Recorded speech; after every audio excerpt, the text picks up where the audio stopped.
Hello friends, welcome to ours kitchen. કેમ છો બધા? હું છું વર્ષા. તમે જો હજુ સુધી ચેનલ પર નવા છો અને ચેનલને સબસ્ક્રાઈબ નથી કરી અને તમને જો મારી રેસીપી ગમતી હોય તો વધારે સુપર હેલ્ધી, ટેસ્ટી અને ઇઝી રેસિપીઝ જોવા માટે મારી યુટ્યુબ ચેનલ વર્ષ કિચનને સબસ્ક્રાઈબ કરજો અને સાથે જ બાજુમાં આપેલા બેલ આઇકન પર ક્લિક કરજો જેથી તમને આવતા નવા વિડીયોઝની નોટિફિકેશન મળતી રહે. આજે આપણે સુપર હેલ્ધી, ટેસ્ટી, ક્રિસ્પી એવા ઢોસાની રેસીપી જોઈશું અને આ ઢોસાથી શરીરની કમર પેટની ચરબી, વજન ઘટે, કોલેસ્ટ્રોલ ઘટે છે, સાથે હાડકાં મજબૂત બને છે, આંખો, સ્કિન અને વાળનું તેજ વધી જાય છે. તો એવા ઢોસા બનાવવા માટે 1 કપ મગ અને 1/3 કપ જેટલા ચોખા, કોઈ પણ ચોખા લઈ શકો તમે. આમાં મેં સુરતી કોલમ રાઈસ યુઝ કર્યા છે. સરસ રીતે એને ધોઈને 4 થી 5 કલાક સારા એવા પ્રમાણમાં પાણીમાં પલાળી રાખવું.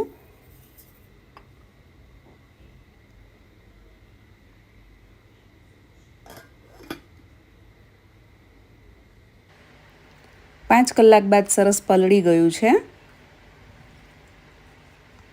હવે જો પાણી વધારે હોય તો પાણી થોડું કાઢી લેવું અને પીસવામાં જરૂર પડે એટલું પાણી, આ જ પાણી યુઝ કરી લેવાનું છે આપણે.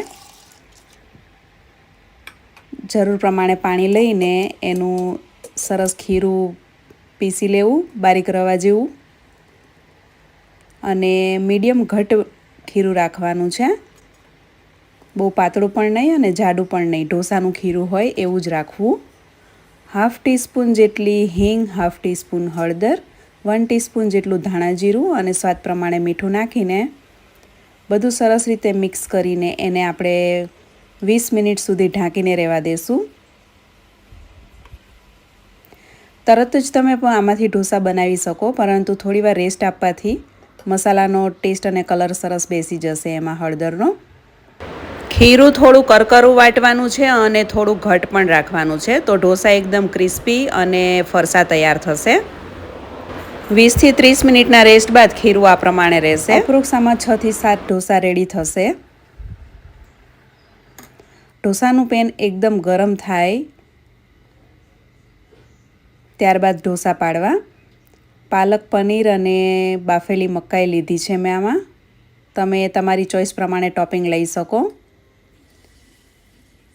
તો ગેસને એકદમ સ્લો કરીને આ રીતે ઢોસો પાથરી દેવો. ખીરું થોડું ઘટ હશે તો ઢોસા એકદમ જ ક્રિસ્પી થશે. હવે મીડિયમ ગેસની ફ્લેમ પર એને થવા દેવો. 1 ચમચી જેટલું ઘી નાખવું. ઘરનું માખણ અથવા બટર લઈ શકો તમે.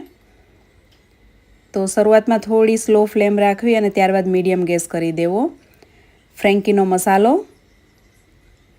બારીક ચોપ કરેલી પાલક, ફ્રેશ પનીર,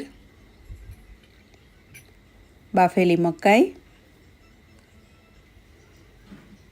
અને થોડો શેઝવાન સોસ નાખવો. પનીર, પાલક, મકાઈ આ બધામાં B12, કેલ્શિયમ અને પ્રોટીનનું પ્રમાણ ઘણું એવું વધારે હોય છે અને આયર્ન પણ પાલકમાં ખૂબ જ હોય છે. અને મગ પણ પલાળ્યા હોવાથી એમાં પ્રોટીન અને B12નું પ્રમાણ ઘણું વધી જાય છે.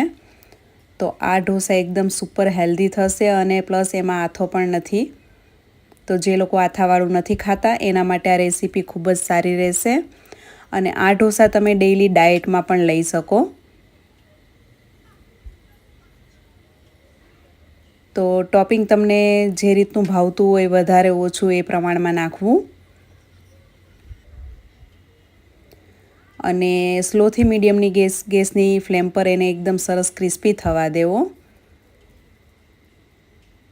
અને કોઈ પણ તવા પર તમે આ બેટરથી ઢોસો બનાવશો એકદમ ક્રિસ્પી જ થશે.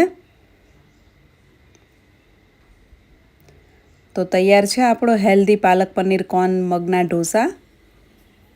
બીજો ઢોસો પણ હું તમને બતાવું.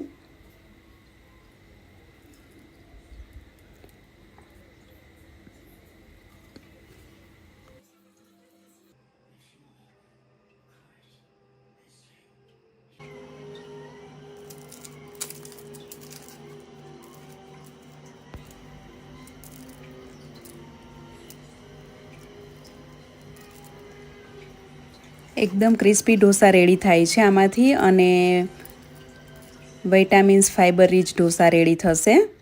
અને આ ટ્રેડિશનલ ઢોસાની રેસીપી પણ મેં શેર કરેલી છે, જે original south Indian style idli, ભાજી, ઢોસા અને સાંભારની રેસીપી છે, જેની લિંક મેં ડિસ્ક્રિપ્શનમાં અને વિડીયોની એન્ડ સ્ક્રીન બંને જગ્યાએ આપેલી છે.